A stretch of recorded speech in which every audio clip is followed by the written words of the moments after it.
Shock ಆಯ್ತಾ? ಆಗಿರ್ಲೇಬೇಕು, ಆಗ್ಲೇಬೇಕು ಅಂತ ತಾನೇ ನಿನ್ ಈ ಜಾಗಕ್ಕೆ ಕರ್ಕೊಂಡ್ ಬಂದಿದ್ದು. ನಿನಗೆ ಪ್ರಮೋಷನ್ ಕೊಟ್ಟಿರೋದು ನಿನ್ ಡಿಪಾರ್ಟ್ಮೆಂಟ್, ಆದ್ರೆ ಮಾಗಡಿ ರೋಡ್ಗೆ ಪೋಸ್ಟಿಂಗ್ ಆಗ್ತಿತ್ತು ನಾನು.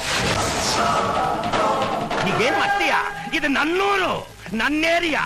ನಾನು ಬೆಂಗಳೂರಿನಲ್ಲಿ ಗುಡುಗಿದ್ರೆ ಉಡುಪಿ ಮಂಗಳೂರು ಹಾರ್ಬರ್ ನಡುಗೋಗುತ್ತೆ. ಕೈ ಎತ್ತಿ ತಗ್ದ ಅಂದ್ರೆ ರಿಯಲ್ ಎಸ್ಟೇಟ್ ಎಗುರೋಗುತ್ತೆ. ಇದು ಆರುಮುಗ ಕೊಟ್ಟೆ ಕಣೋ. ಇನ್ ಮುಂದೆ ನನ್ನ ಹುಡುಗರು ನಿನಗೆ ತೊಂದರೆ ಕೊಡ್ತಾನೆ ಇರ್ತಾರೆ. ನಿನ್ ಕಣ್ಣಲ್ಲಿ ಬೆರಳಿಟ್ಟು ಆಡಿಸ್ತಾನೆ ಇರ್ತಾರೆ. ಯಾಕಪ್ಪ ಆರುಮುಗನ ಎದುರಾಕೊಂಡೆ ಅಂತ ಇದ್ದೇ ಇಲ್ದೆ ನೀನ್ ಬದುಕ್ಬೇಕು.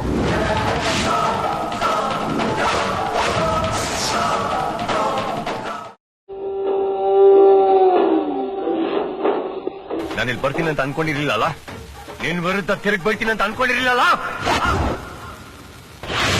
ಸಿಂಹನ ಫೋಟೋದಲ್ಲಿ ನೋಡಿರ್ತೀಯ, ಸಿನಿಮಾದಲ್ಲಿ ನೋಡಿರ್ತೀಯ, ಟಿವಿಯಲ್ಲಿ ನೋಡಿರ್ತೀಯ. ಇಷ್ಟೇ ಯಾಕೆ ಝೂ ಅಲ್ಲಿ ನೋಡಿರ್ತೀಯ. ರಾಜ್ ಗಂಭೀರದಿಂದ ಯಾವತ್ತನ ಕಾಡಲ್ಲಿ ಓಡಾಡೋದ್ ನೋಡಿದ್ಯಾ? ಒಂಟಿಯಾಗಿ ರೋಸ್ನಿಂದ ಯಾವತ್ತನ ಬೇಟಾಡೋದ್ ನೋಡಿದ್ಯಾ? ಪಂಜ ಎತ್ತಿ ಬಿಟ್ಟ ಅಂತಂದ್ರೆ ಒಂದು ಒಟ್ಟು ಅನ್ಕೊಳ್ಳಲ್ಲ. ನೋಡ್ತೀಯ ನೋಡ್ತೀಯ